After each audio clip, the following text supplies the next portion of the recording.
તારીખ 15 સુધી ગરમી પડવાની શક્યતા રહેશે, જેમાં મધ્ય ગુજરાતના ભાગોમાં મહત્તમ તાપમાન 44-45 ડિગ્રી જેવું થઈ શકે।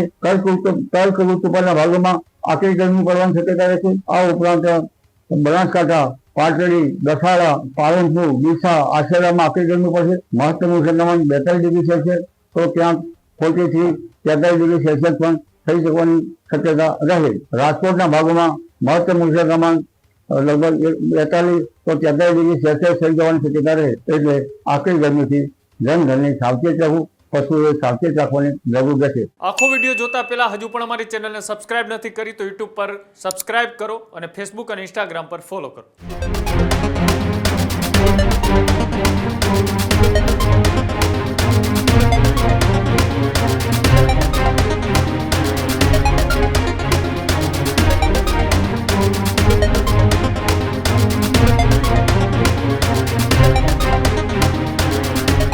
હવામાન નિષ્ણાત અંબાલાલ પટેલે જે આગાહી કરી છે કે જે આગાહીને લઈ હવે એક હવામાન છે તે બદલાવાની આગાહી તેમના દ્વારા કરવામાં આવી છે। 14 મે સુધી રાજ્યમાં આકરી ગરમી પડી શકે છે। 25 મે બાદ અરબ સાગરમાં એક સિસ્ટમ સક્રિય થશે અને 25 મે બાદ સિસ્ટમ સક્રિય થતાં અરબ સાગરમાં 200 મીમી વરસાદની આગાહી। મધ્ય ગુજરાત તાપમાન છે તે 45 ડિગ્રી સુધી પહોંચી શકે છે। સિસ્ટમનો માર ઓમાન તરફ જાય તો દેશના પશ્ચિમી કાંઠે વરસાદ ઓછો થવાની પણ શક્યતા। સાથે જ પાટણ, સમી, હારીજમાં તાપમાન એ 44 ડિગ્રી રહી શકે છે। પાટડી, દસાડામાં તાપમાન 44 ડિગ્રી રહી શકે છે। તો પાલનપુર, અરવલ્લી અને કચ્છમાં મહત્તમ તાપમાનને લઈ પણ અંબાલાલ પટેલ દ્વારા શું આગાહી કરવામાં આવી આવો તે પણ જોઈએ। આકરી ગરમી હજુ રહેશે। તારીખ 15 સુધી ગરમી પડવાની શક્યતા રહેશે। તારીખ 14 સુધીમાં ગરમી આકરી રહેશે, જેમાં મધ્ય ગુજરાતના ભાગોમાં મહત્તમ તાપમાન 44-45 ડિગ્રી જેવું થઈ શકે। મહીસાગરના ભાગમાં મહત્તમ તાપમાન 44-45 ડિગ્રી જવાની શક્યતા રહેશે। ઉત્તર ગુજરાતના ભાગોમાં મહત્તમ તાપમાન 42-43 ડિગ્રી સેલ્સિયસ થવાની શક્યતા રહેશે। કર્ક ઋતુ પરના ભાગોમાં આકરી ગરમી પડવાની શક્યતા રહેશે।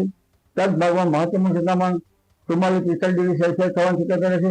હિંમતનગર, અરવલ્લી અને સાબરકાંઠામાં આકરી ગરમી પડશે। આ ઉપરાંત બનાસકાંઠા, પાટડી, દસાડા અને લગભગ પાલનપુર, ડીસા, આશેરામાં આકરી ગરમી પડશે। કચ્છ ભાગમાં મહત્તમ તાપમાન 43-44 ડિગ્રી સેલ્સિયસ જેવું થઈ જવાની શક્યતા રહેશે। આ ઉપરાંત કચ્છના ભાગમાં પણ આકરી ગરમી પડવાની શક્યતા રહેશે। મહત્તમ તાપમાન 42 ડિગ્રી સેલ્સિયસ તો ક્યાંક 40 થી 43 ડિગ્રી સેલ્સિયસ પણ થઈ શકવાની શક્યતા રહે। એટલે આકરી ગરમીથી જનધનને કાળજી રાખવી રહેશે। રાજકોટના ભાગોમાં મહત્તમ તાપમાન લગભગ 42 તો 43 ડિગ્રી સેલ્સિયસ થઈ જવાની શક્યતા રહે। સુરેન્દ્રનગર, હળવદ, ભાગોદરામાં આકરી ગરમી પડે। સુરેન્દ્રનગરના ભાગોમાં મહત્તમ તાપમાન 43-44 ડિગ્રી સેલ્સિયસ જેવું થઈ જવાની શક્યતા રહે।